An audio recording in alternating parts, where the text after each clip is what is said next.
It was perfect. It was perfect. All right. Welcome. Our show will begin shortly. Thank you for joining us, everyone. We shall begin our show It was just like, now. Streaming from Retro Earth Studio and brought to you by We are Storkley, Conscious Brand Apparel.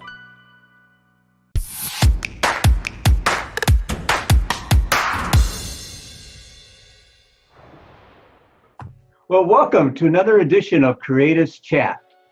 Hi, I'm Rusty. I'm Peter. And Peter, who have we got lined up for our show today? Oh man, Creatives Chat's going down under. And we're highlighting an amazing community builder, an amazing leader, an overall manifester and creator of really just beautiful happenings. Michael Wade. Michael Wade, phenomenal. Down under, huh? Oh yeah, we're going to Australia, baby. All right, I'll be monitoring the show from the background and I'll bring him up to the foreground. And if I have any questions, I'll come back later. Awesome, let's get to it. As always. Oh, Michael, I'm super excited to have you on. How you been, man? Good, mate. Good. How are you doing? I'm doing good, just enjoying the beautiful weather while we still have it here in the Pacific Northwest. But how's everything going down in Australia? It's coming to the end of winter, and so I miss that time of year. I think you're in one of the best places in the world, but yeah, we're coming off a winter here. So, although not as wet as it's been often, but yeah, I can do with some more heat. Oh, I bet. I heard you guys had snow like a few weeks ago, or in a There's few little areas. pockets. Yeah, that's right. Pockets in Australia that will get it. It's pretty rare. The first snow I ever saw was in Denver, Colorado, when I got stuck on a flight in the US. So, yeah, it's not something you grow up with in Australia. Oh, I bet. So I'm incredibly excited to have you on here because, I personally know you through a lot of the work that we've done, but just because you're a self-masterer, you make so many changes really wherever you've gone in your life. And I find that absolutely fascinating. So just for the listeners, so they can get a little bit of brief understanding about you, when did you first come to America and why? Yeah, so I made it in 1995. I had my first touchdown in America. I think it sort of classically captures it. I landed. I remember coming for tennis, landed in Los Angeles and saw like the police carrying big guns, and I was like, "Oh wow, this is real!" And then we flew directly from there to New Orleans, and then caught a Greyhound bus from downtown New Orleans to Lafayette, Louisiana, and then caught a taxi from the Greyhound bus station to a hotel that we just had booked for that night. And there was literally a hole in the floor of the taxi. And I just remember going, "Welcome to America." It was like a midnight, and it was hot. It was in June in 1995. So, and that was my welcome to America right there. We got dropped in Lafayette, Louisiana. But That's such a yes, transition. that was 95, and then it's been sort of on and off, but mostly on forever since then. So it's been crazy. Dude, that's so intense. Just from Australia to Louisiana, you got to see the best of America in the the most humid, muggy time of the year. Yeah, it was amazing. But that's one of the coolest things is that, you were a professional tennis player at one point, and that's exciting in and of itself. So what really got you into tennis? How did you make that jump from Australia circuit to back in the States? Yeah, very unsuccessful one, Peter, as you know. But for that was just chasing a dream, which is cool. I got into it when I was sort of sitting in a sand pit at Naracoorte Tennis Club, just up the road from where I am tonight, and you just sit there watching while your mum and dad play tennis, and the whole town was playing tennis back in the 80s. Yeah. And so then you get your shot by jumping out of the sandpit and having a hit between matches, and you kind of sort of the rest of it's either do nothing or play some sports. So that was kind of how I got into sport. And for me, it was tennis, field hockey, and a bit of cricket when I could get there. And, that was my sports. But frankly, it was just in the town. It was just pick a sport and go for it. But see, that's the thing right there, though. I mean, you said it like chasing a dream. That's one of the things that I've really picked up about you, in our time getting to know each other, is that anytime you have that vision, you manifest it. And as life goes, it doesn't always go how you intend it to sometimes, but it's one of those things where you're a go-getter. And I think that's one of the most important personality traits, and just really just that willpower and discipline to get things done. So what would you say has been the biggest motivation? Sorry, I just broke up. The biggest motivation at that point. What has been the biggest motivation for that drive? Yeah.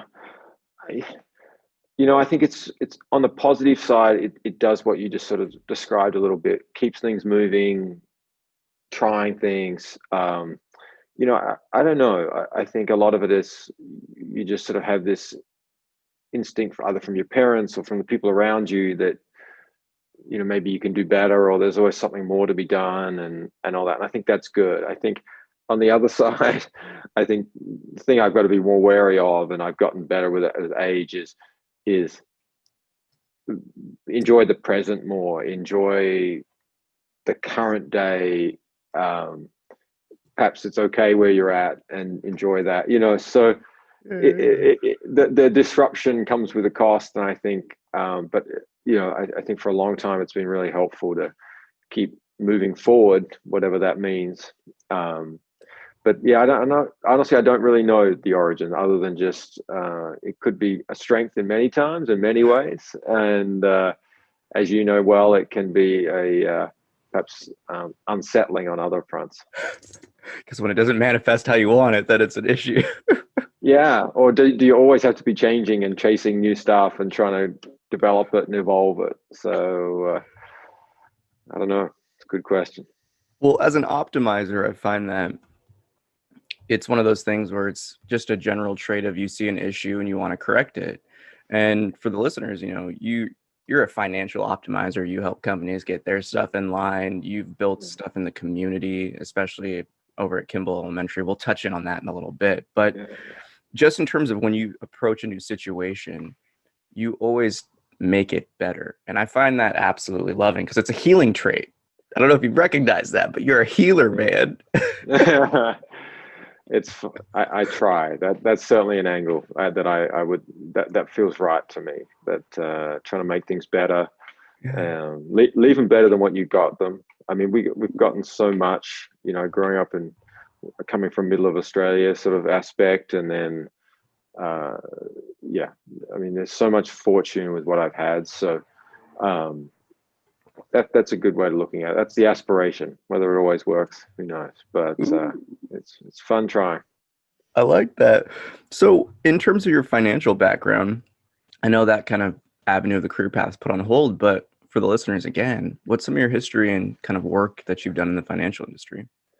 Yeah, my background, as you said, is I kind of my undergraduate degree was in accounting with but also organizational behavior, and then my MBA sort of emphasis on finance, but also leadership from Emory, both college degrees in the US.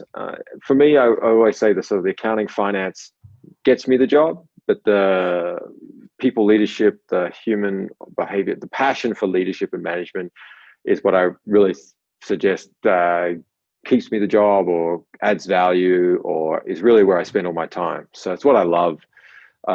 So yes, finance roles, but really emphasis on hiring people, managing, leading people, retaining great people, and trying to help make their job enjoyable, make them. And if I feel like if they do that, they're enjoying the work more, they contribute more to the company, and the outcome is better. So that's the philosophy I take to it. That's something that's so important, because I find that's always been the biggest crutch or flaw in any type of business that I've been in, whether it be a good experience or bad experience, that, just like poor communication, poor training, and poor hiring process is literally just like the Achilles heel of every major corporation, even small businesses. So I feel you on that. Yeah. Yeah, it's never a destination, right? You just keep every day trying to move towards that optimal place of a fantastic place, for you to work and manage and lead, and for the team members to work, manage, and be a part of. And if you ever get there, I think you're not being real. I think you're not thing. I think you're kind of like, oh yeah, we made it, we're perfect. Like that just doesn't exist. But if you can just keep challenging yourself and to feel like the team members keep challenging you, it can be a really fun part to be on, or path to be on, or journey to be on together. So See, that's the funny thing is that I have experienced people in this world where they don't like that type of challenge. They want to have that kind of, you said it's not real, that perfection, and they want to make it, but there's no such thing. And I think that's one of the biggest delusions of our current world is that like there is a perfect state that you can make it, that you can reach a state where you no longer have to work or do anything. yeah, I see it so much, and that like that perception that there's this perfect balance, or whatever it is. And I think it's great to strive for.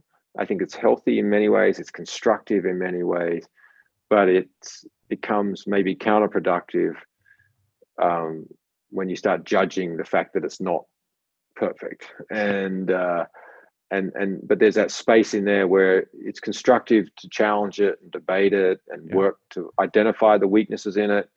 And look, that's a really tough well to be in, to explore that. And I think you get your own feelings hurt, your own ego hurt at the same time as you grow and learn. And you come back, if you can come back the next day and go, wow, that was a pretty intense day, and then pick it up again, I think it does get easier. That the challenge of that gets easier the more you do it. And it's confronting though.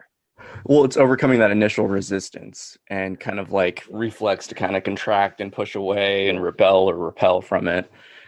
Yeah. Well, how would you say, because I think that's one of the things that I find really fascinating about this kind of coronavirus period that we're all in, is that this is the perfect opportunity for people to do that type of inner work, that inner looking, to address those own types of flaws and weak areas in their own lives. And I've seen a very drastic switch from a lot of people, but I've also seen a lot of regression in many. So I think that's one of the things where I kind of want to dive into with you is that, I mean, as a leader in like the workplace and like as a family man, how do you actually successfully, or what are the odds of success, I guess you would say? What helps you get in that realm of the Goldilocks region for comfort and discomfort to actually address these types of issues and move forward and make drastic changes? Yeah, look, honestly, I think, and it's funny, some of the work we've done together, Peter, you and I think captures it for me. It so often, you have to surround yourself with people that are willing to challenge you, but also forgive you and let you speak through something, and it comes out and you're like, oh wait, yeah, that's not perfect. Like, let me unpack that a bit, and then like, you're a great person that would unpack it back and be like, well, you might say that, but here's how I experienced it growing up. And I was like, wow, you know what, that reframes it for me. And then you come back and I try again, and it's kind of a willingness to challenge. It's being able to forgive as you explore that frontier of your own thought, your own capacity, and then and then making connections with other people, right? Like being like, wow, you're not perfect, but I think you're such a strong person to explore with. Here's another great person to explore with. And that's, and I think those pathways you can just keep opening up. But it goes back to where I probably started with, which is having people around you that are willing to challenge you, but also willing to, be safe. Like, you can be like, yeah, I can grow with them around. They don't sort of judge you as that first person they met when you were 12 years old and, you're never allowed to change and evolve. And that. So, yeah. Oh man, you just touched up on every person that has a reunion coming up on like, don't judge me back from 12 years ago. That's so true, isn't it? It's so true. It's so true. I'm just going to have to shut one thing over on the fireplace. I got it going here. Hang on. Oh yeah, no, do your thing. There we go. Sorry about that. No, I find that fascinating that you hit the nail on the head for me, where it's you have to have someone that can also challenge you and address those issues, but have the understanding. And I mean, it's like forgiving is almost like a vulnerability as well, where it's you're open to actually perceive and experience, because that's one thing that I feel our cultures just globally are. I would say that it's stopping that trend. It's kind of declining right now, but like the judgmental society, the peer pressure society, the past narrative type of society is slowly fading away. And there's nothing more detrimental to a person's growth than like the self-persecution that you get from yourself or from a bad team around you. Yeah, no, you're right on, Peter. Well, that brings me to the point in your response. You took a family of young children and your wife on a worldwide adventure, and I'm so curious to just dive into how that experience went. Yeah, I think the credit's got to go more to my wife than me. She took us on, and you know me, Peter. I stepping off the treadmill of life for me was a big challenge. But Whitney was our leader on this one, Love it. um, and the three kids. That was more just we found a window in time that we could do it, and we thought now we have you just don't know. I think we've had some events where a dear friend of Whitney, her husband, passed away very suddenly, and there was moments where we're just like, you know what, we just don't know. There's no guarantee on time, so we took it, Mm. and we started it, and it was an amazing adventure. We packed up everything and one bag each, as we kind of called it, and then plus a few little car seats and things like that. But yeah, it was very much a cluster, as you would imagine, on the road, and but one that we are really grateful for. It started. It hasn't obviously turned out with my mum's illness, and then second COVID, but we got 5 months of amazing experience, and then the last 7 or 8's been certainly different than we ever imagined. Yeah, But different type of adventure. yeah, and but we've learned a lot, and we have a lot to be grateful for, and yeah, it's been an experience. Well, what countries and area and like cities did you get to hit on the journey? Yeah, we did kind of a month wrapping up in Seattle, which sounds funny, and then as we kind of moved out of the house, and then we had a week driving, or 10 days driving across America to Iowa, which Love it. was a great road trip. But I will tell you, on day 2, I think we hit rock bottom. We had some meltdowns of the kids, and we're like, oh my God, we had day 2 and we are about to die.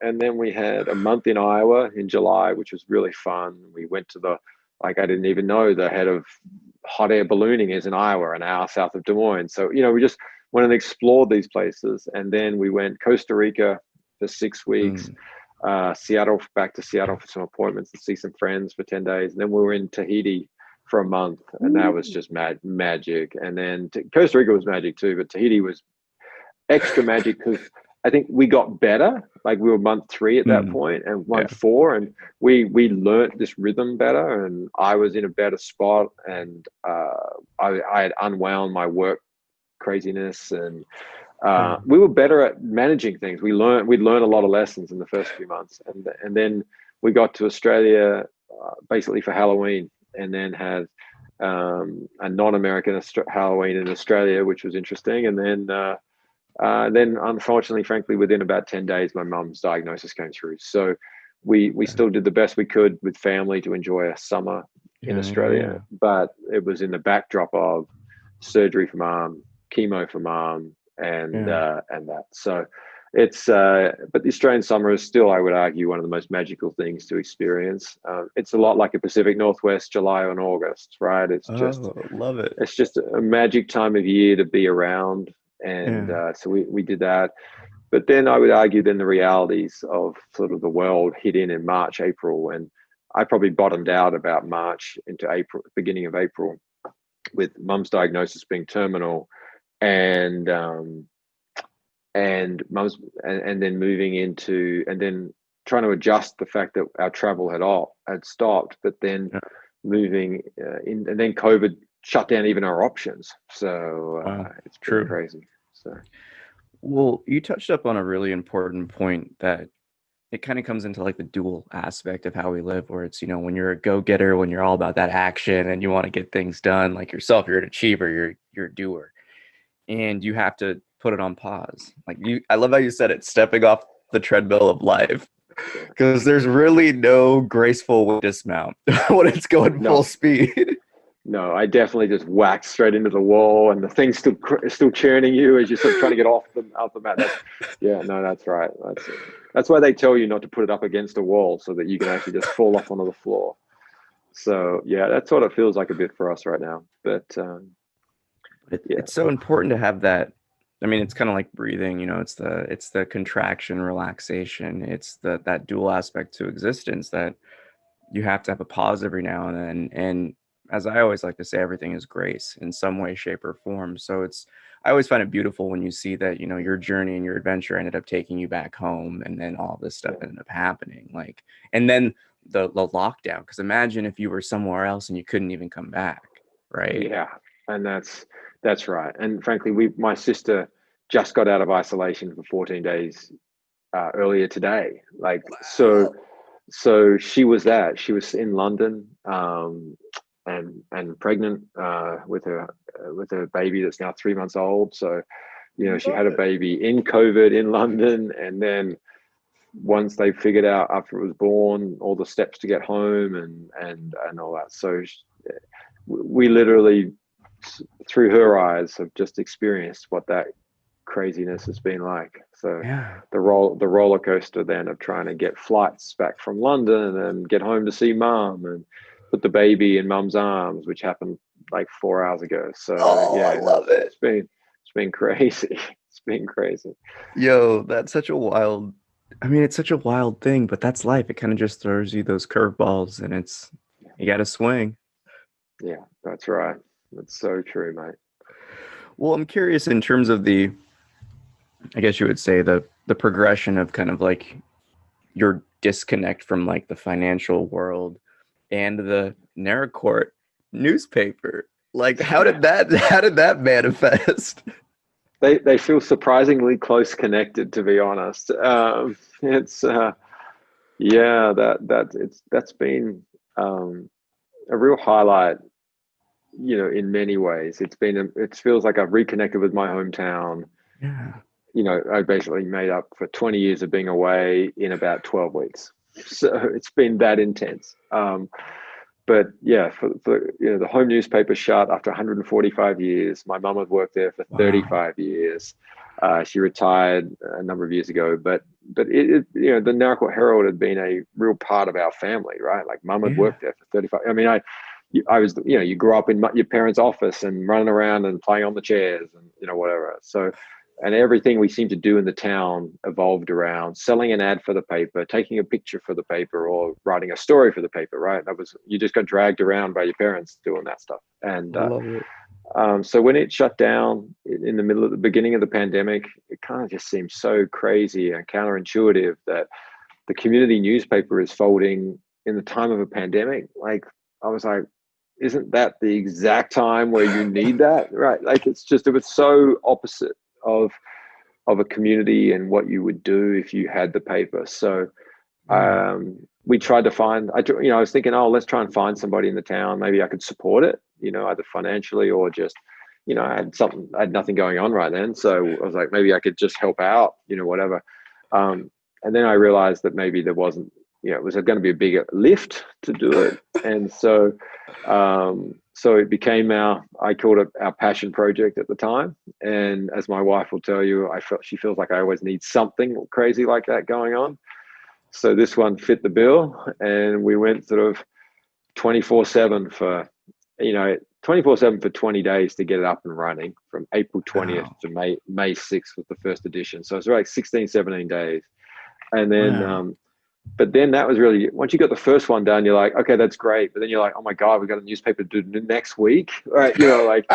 And, and at that time I took one lady into being a journalist for us. And so from then on, it was really nonstop for about 10, 12 weeks before we really sort of got some breath under us. And it was just hiring people, setting up managing the business. So, Yeah. and so honestly, it felt so close to what I'd been doing, just on a smaller scale from a money perspective and a client Mm. dollars, but on a much bigger scale from my own life, right? Like, this was, wow, this is my hometown. This is like the community. And this is kind of trying to connect with everybody to share this is their paper. So how do we make it theirs? And at the beginning, it was just me. And then it was one other person, it was like just these little pieces of people coming together going, all right, if we really look at this is so overwhelming and we're failing so much all day, every day. But surely if we just keep trying to do one more newspaper next week, maybe you'll get a little bit closer. And the community, but the community was amazing. They just kept going, no, like we'll spend our $2 each week and buy it and have a read and give you feedback. And then they would contribute more, and then they'd bring more. And it became, I think they realized we weren't capable of actually doing it ourselves. And they kind of stepped in and helped make it their paper. And there was kind of, I don't know where it was, but there was somewhere around sort of 6, 8, 9 weeks in where we got to edition 6, 7, 8. They kind of took it over a bit, which was good. And we've still got the people and but they really, the advertisers and the sponsors and the community said, all right, we got this. And we're still doing it and part of it, but it's their work that's made it possible, and it's their work that's made it real. So I love that. I love that development, because it's so important to actually have, I mean, it's a service for the community, and now it's actually established and built by the community. And I think there's nothing more beautiful than seeing that, especially in this world of modern, corporate globalization, owning and running everything. Yeah. I mean, and then when you ask for help, like, people are like, oh, you need a bit more sport. I was like, oh, great idea. Like, okay. So one of my team members, she's awesome and connected, Danielle, and we're like, okay, how do we get more sport? Well, we just started sending some emails out and just saying, hey, I think you've got sport coming up. Would you mind contributing to it? And we went from like a really hard fought, maybe 1,000 words, which is essentially a page with some advertising. And the last 4 weeks, we've had over 7,000 words of contributions from the community for the sports that are going on in the area. Like, it's crazy. No, it's just magic. And these reports are all over the place. Like, people are like very serious about their sport, boom, boom, boom, boom, boom. And then there's people completely taking having a fun time with it. It was like, oh yeah, this person was playing golf and they hit the club and it fell off, and like just describing the most funny experience on a golf course. So we've got, it's their paper, mate. And but it's been a hell of a ride to get it stood up and get the businesses behind it. It's been a roller coaster. But and one that's then challenged the family ties again. Like, okay, we're like, with Whitney, we're like, we were here in this space of just us, and now we have this community paper, and I'm working 24/7 again for a period. It's getting better now, but it was a bit of a shock on all fronts, especially from vacation mode.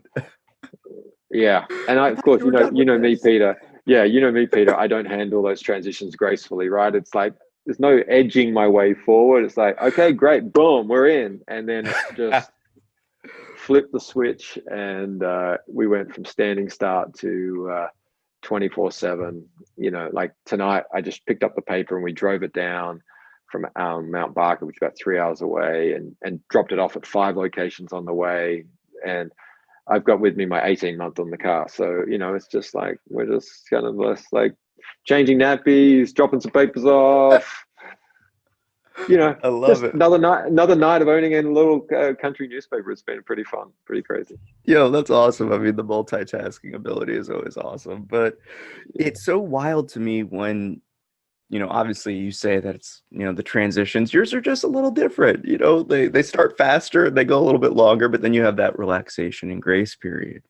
But you're building things. And I think that's the most beautiful stuff, is that everything that I've seen you do and strive for has been building a community, and touching back on what you said earlier, leaving it better than how you found it. And I think that's just a necessary understanding and trait of the world that really needs to be applied to everyone.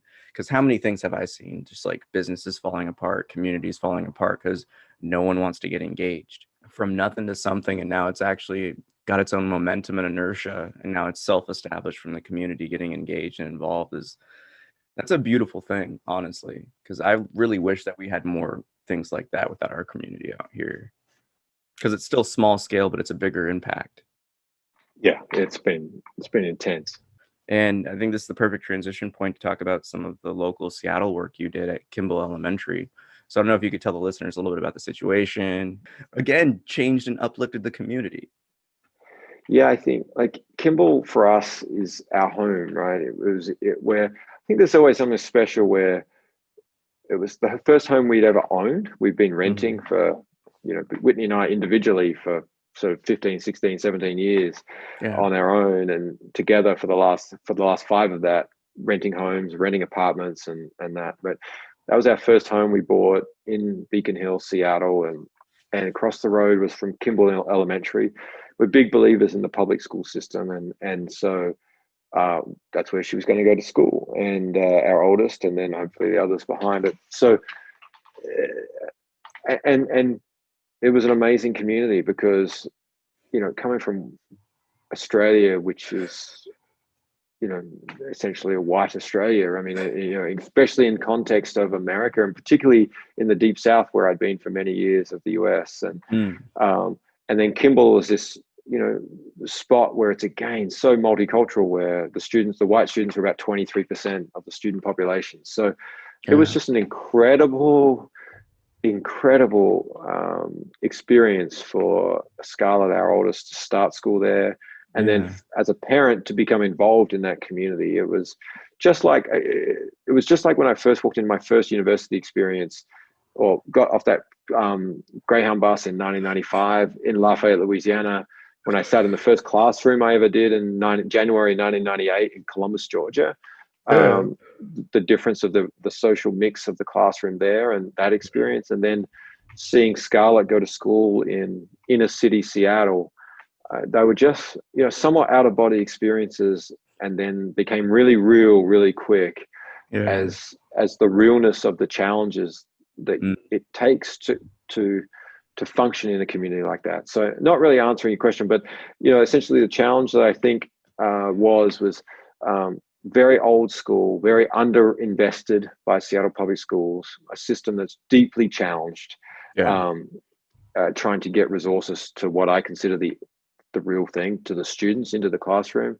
And so I joined the Parent Teachers Association and tried to and just learn a lot from other parents, learn a lot from the kids and the experience, and the rest is history. But we can jump into it a bit, the whole social equity and the assessment of schools. You already know. And then that journey with the Kimball community was an amazing one. So. Well, because I think that's the stuff that gets me in terms of like how they actually chose what schools were going to get the funds and the resources. I mean, you pretty much call them out on their nonsense and the lack of logic and even structure to determine that. So what was your experience, and what did you end up finding in terms of how Seattle was distributing funds to schools and the communities in need? Yeah, I think there was this sort of cycle of analyze for equity, implement for politics. And you had all these sort of well-intentioned, and come from a place that everyone's just trying to do their job. But you had this systematic structure that sort of considered the south of Seattle and said, yeah, you know what, we really need to get resources in there. We really need to get teachers and school supports and supplies and all that in there. And then you get to the reality of the implementation, and it's like, oh, wait, no, we can't do it this year because we've got the schools in the north part of Seattle that need this, and next one, and all the politics of the north, and the wealth of the north, and we've got a spare school in the north to rotate schools through, so it's easier for us to replace schools in the north. And the schools in the north are smaller, are more boutique schools, so they're easier to rebuild, and you can move them to an interim site. Oh, we have all the practical justifications for resource allocation. And it meant by the time we got to 2018, we literally had sort of arguably, well, it was obvious. The Seattle Public Schools was showing you a $300 million imbalance between our region of the South versus the North. And that was assuming it was equal to start off with, which it wasn't. So you would argue it was at least probably a 500 million to a billion, probably unequal or unequal allocation of resources over 30 years. And it was just being perpetuated. And so and then when the replacement levy came up, they call it BEX, or Building Excellence Fund, that voters vote on every 6 years. It's essentially a $1.2 billion levy. They assessed it they claim for the first time based hugely weighted on equity, which I thought meant schools like Kimball were absolutely going to get to the front of the queue. The rest is history, but we didn't on the first run. But when it was properly better applied, we did, and that was a real win. I never thought we as a community would win like that. Frankly, you just don't win those ways. They announced it, and Kimball was 16th. Only about 6 to 8 schools get replaced every 6 years. Wow, every 6 years? I didn't realize that. Oh no, it's crazy. In a 104 school system, I mean, they're basically saying every 60 years you'll get a new school, which is crazy, and which is right. That's not good. So massive underinvestment, and but with a lot of community engagement, a lot of community work, and a small team of people working massively focused on this, we got them to reassess it.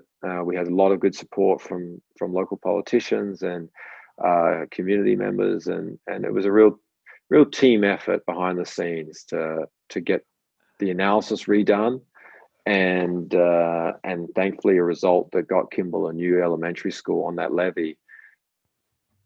Well, it was pretty run down from my memory, if it serves it correct, from back then.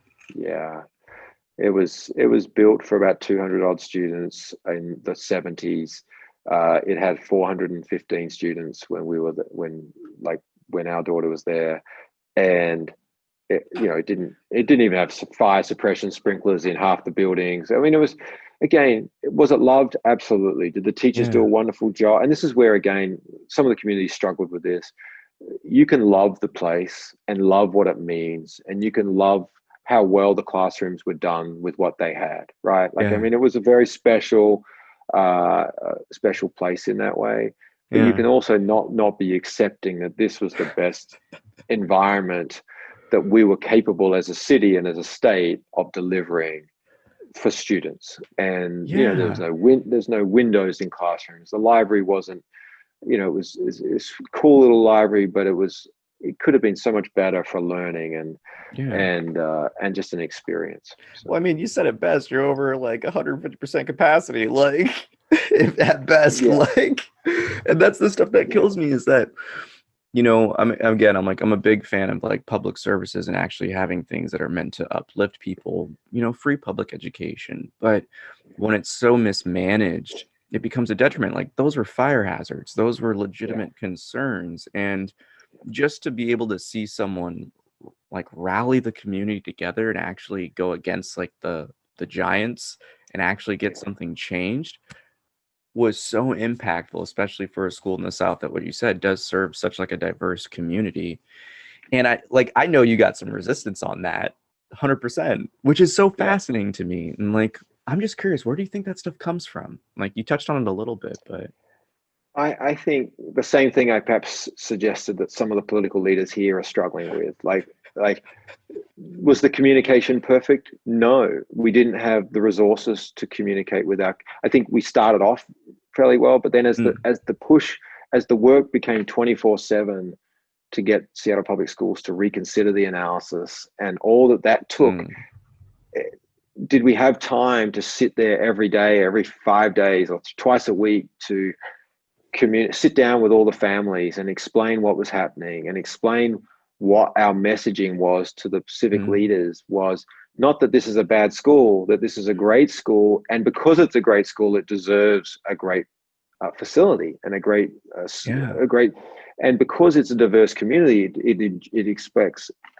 an environment that can cater for all these different communities. And we of course we didn't do that well. We weren't resourced. We had 5 different languages our trying to communicate in, and it was costing sort of $700 for every little newsletter or leaflet to translate it into those 5 languages for 1 page. So we only had a limited, and not to make excuses, but I learned so much about the challenge of where do you allocate resources in that kind of civic battle to win this thing. And we did win. Like I had no expectation that we would ever get that resource change. I thought we were fighting for the next levy in 6 years' time, where we'd lose now, but they'd remember us and wouldn't make the same mistake again, right? Like that's really when you have a little bit of a chance to impact.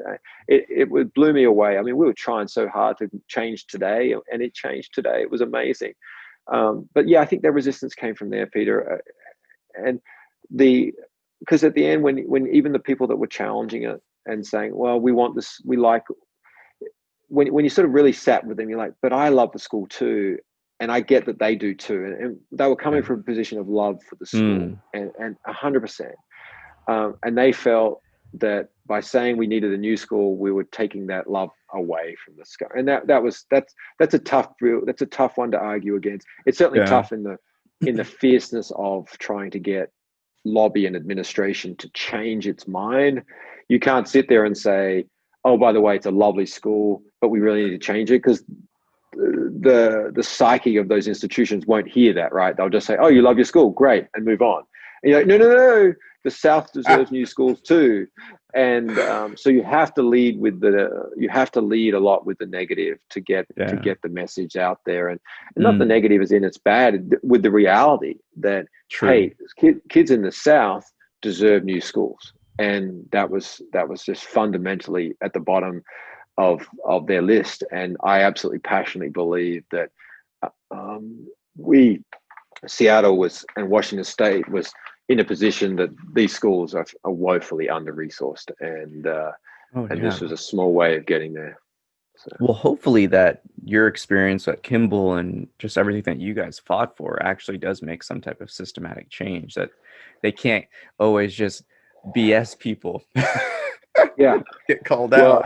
I think it did from that. I think I think those things always do 2 things, Peter. And I think this is where this is why it's worth doing, is it shows to others that you can affect change, right? It shows that we were able to be successful, and that will hopefully just inspire. I mean, we had a lot of other groups going, whoa, how do we get that? How do we help? What did we learn? What did you use? And so we helped them with that. We shared what we did and that.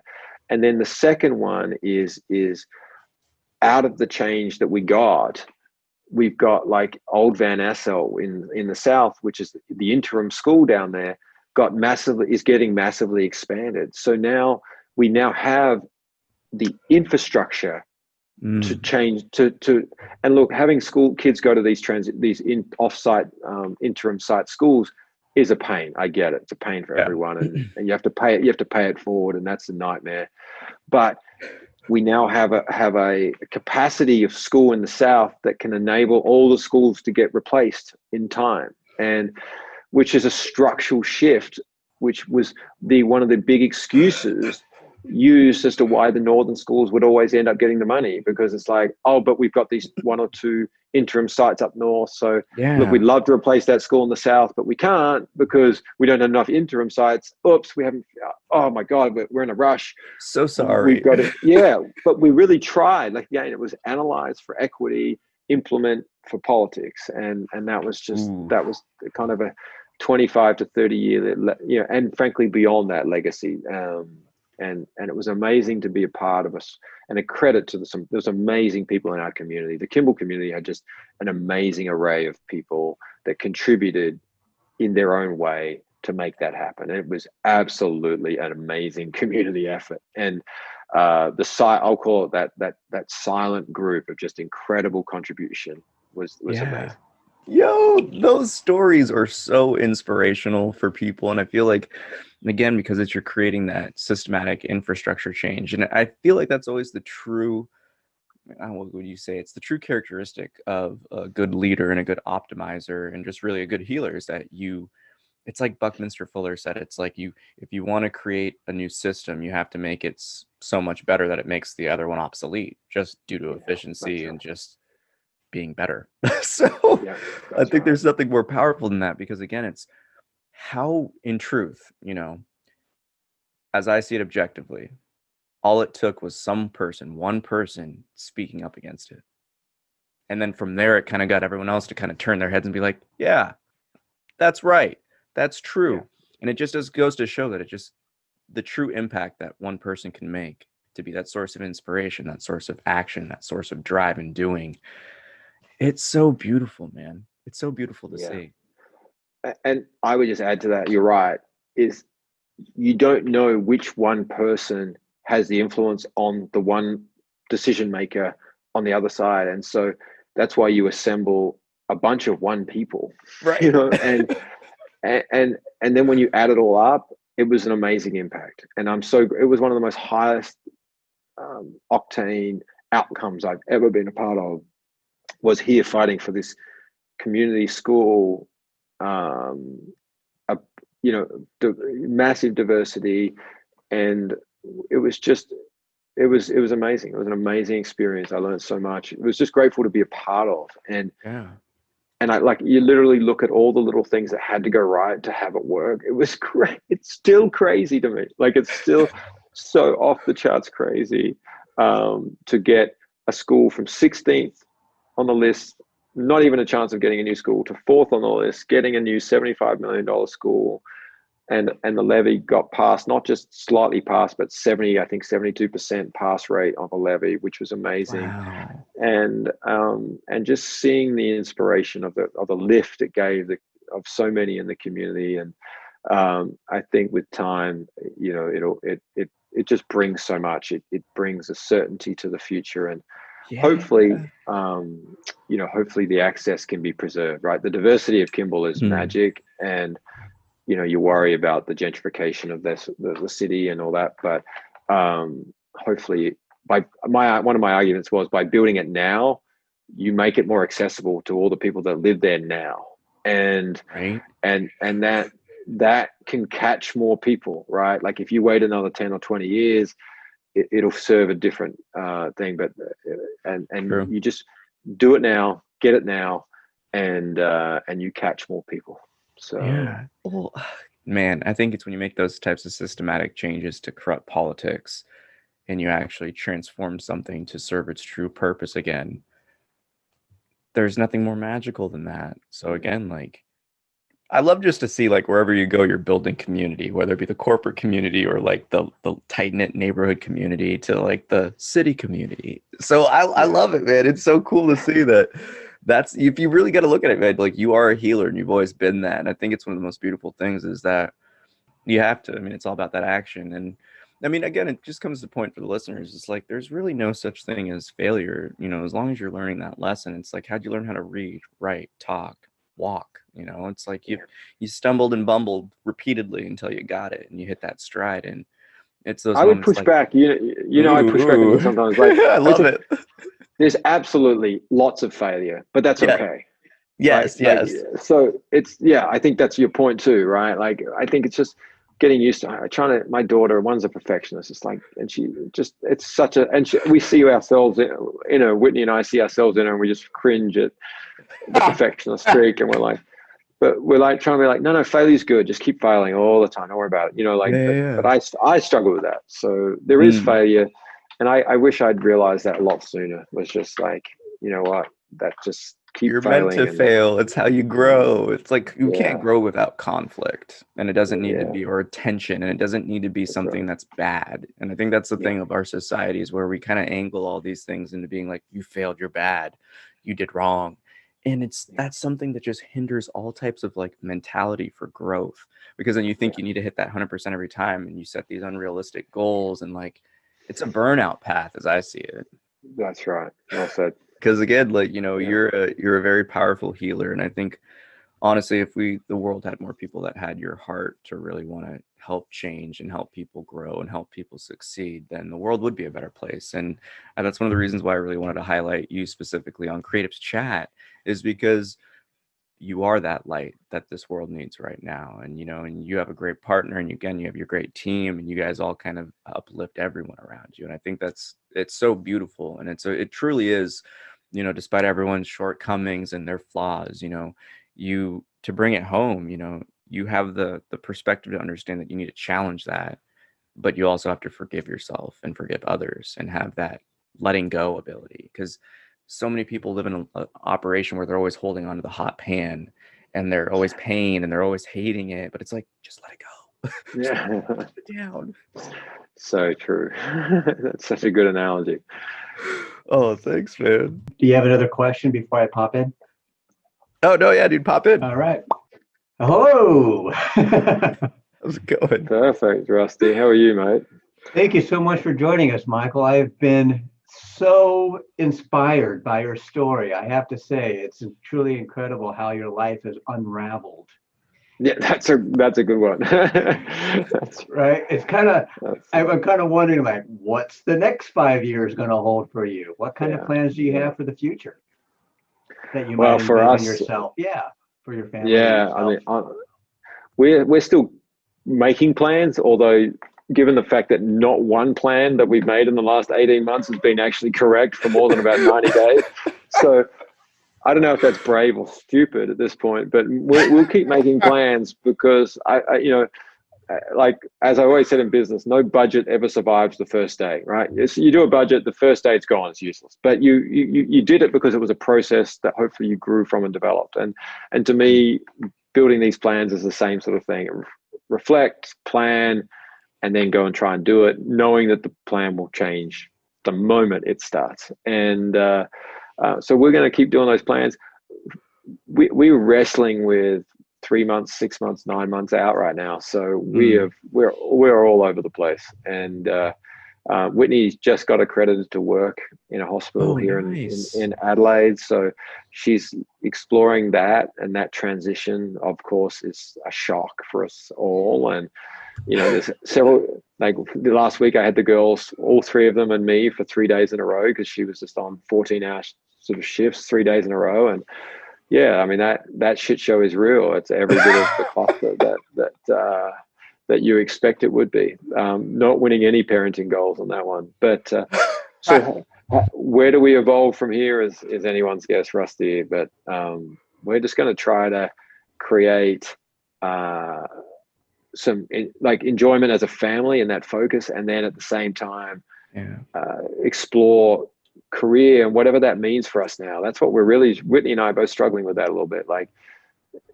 how much is it money versus hours worked? How, travel is different now, right? Like the concept of traveling for work as a risk is kind of strange. Maybe it's not as real anymore, but I think it will be when this lifts. So yeah, we'll see. That's so interesting. So a long way to answer not very effectively. Well, I tend to make 5-year plans, and like you said, within the first 90 days, I'm already revising them. But having goals, and then I think that's the most important things is having some sort of purpose to strive towards. And like I say, if you aim for the stars, you'll hit the moon. And it's one of those things that plans versus no plans, the chance and I would say the possibility of something happening without making any plans at all are very slim to none, versus at least making something and heading in some sort of direction. Well, you're right. I called a dear friend today on the way down. I drove 4 hours with the paper to this evening, and I called him. I said, look, let's commit. I want to commit to sending you my goals in the next 2 weeks. And I said, just hold me accountable to that, because it's time to refresh them. And for that exact purpose, nothing more than they'll be all wrong and but just getting them down again on paper and sharing them with a dear close friend, and then having him just talk about them with me, or just letting me talk about them with him, will be it's an absolutely worthwhile exercise. Yeah. I'm going to paraphrase a couple quotes. Careful practice. I think John Lennon might have said something to the fact that life is what happens in between the plans we make. That's correct. And So true. and another quote by Charles Darwin, something to the effect that it's not the strongest of the species that survive or the most intelligent, it's the ones that are the most adaptable. It's a paraphrase. But what I've seen from your story so far is that every time something's happened, you've adapted. Yeah.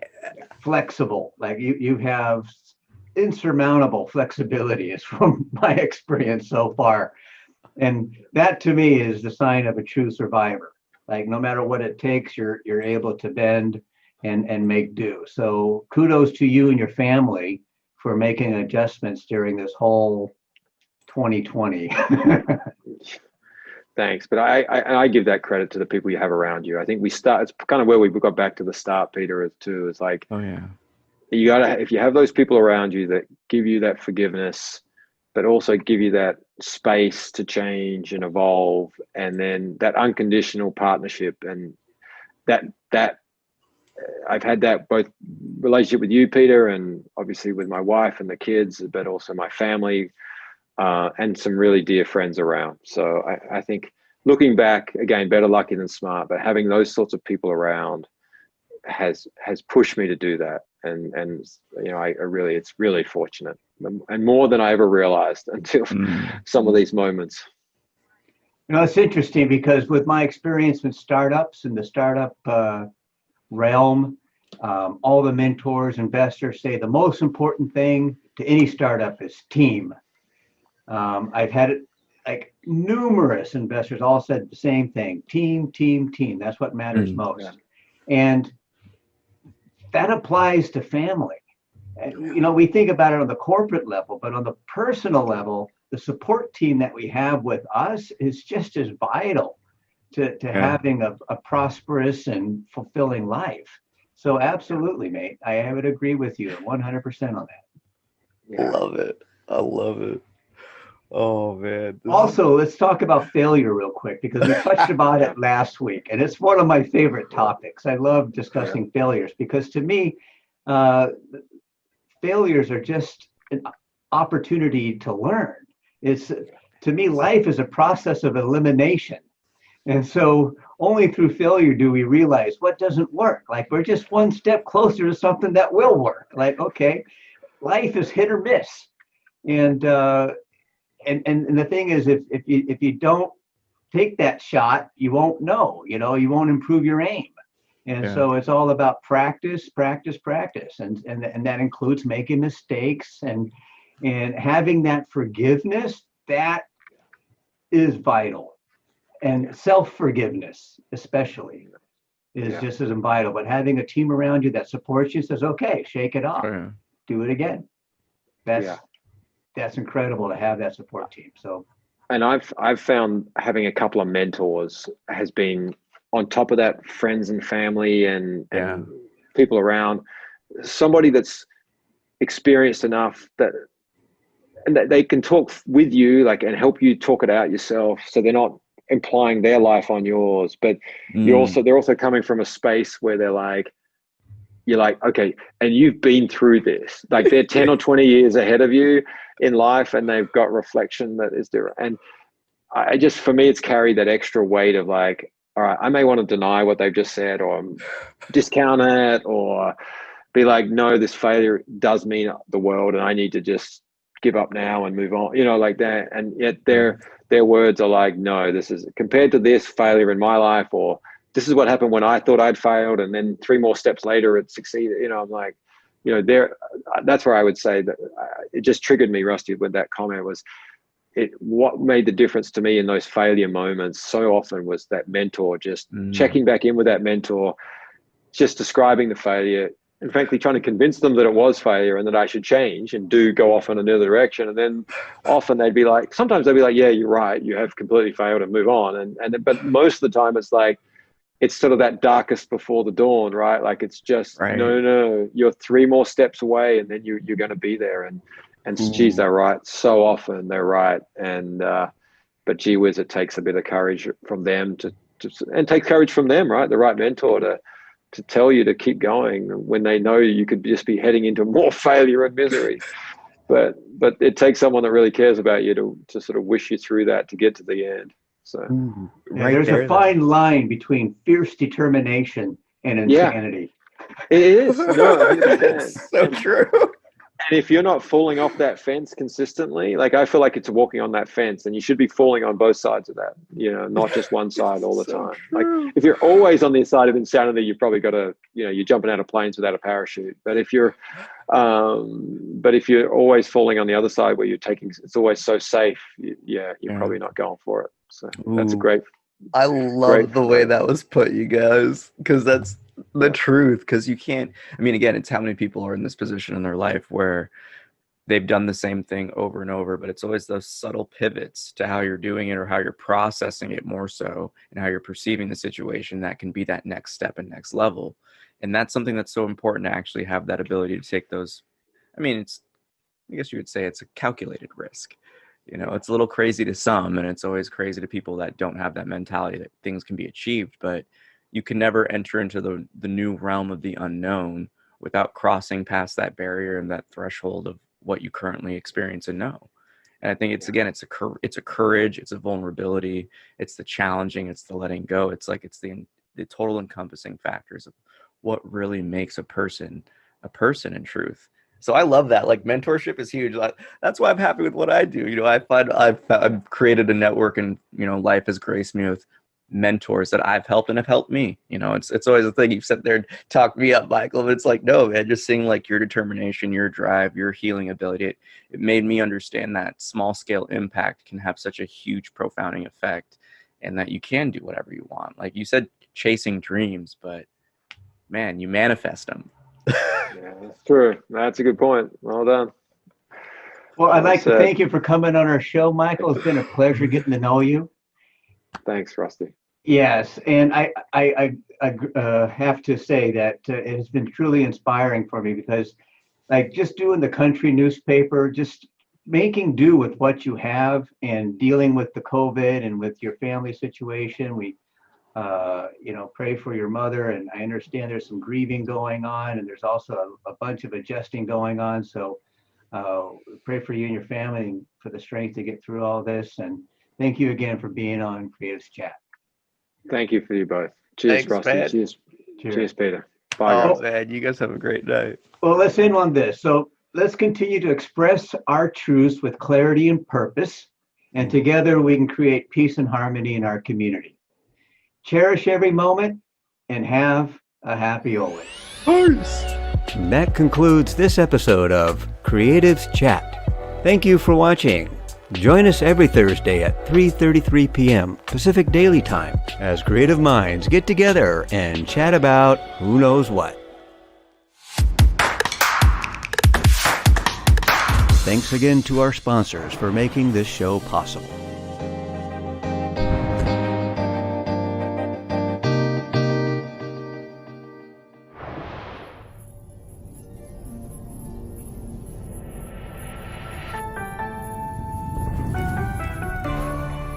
Have a happy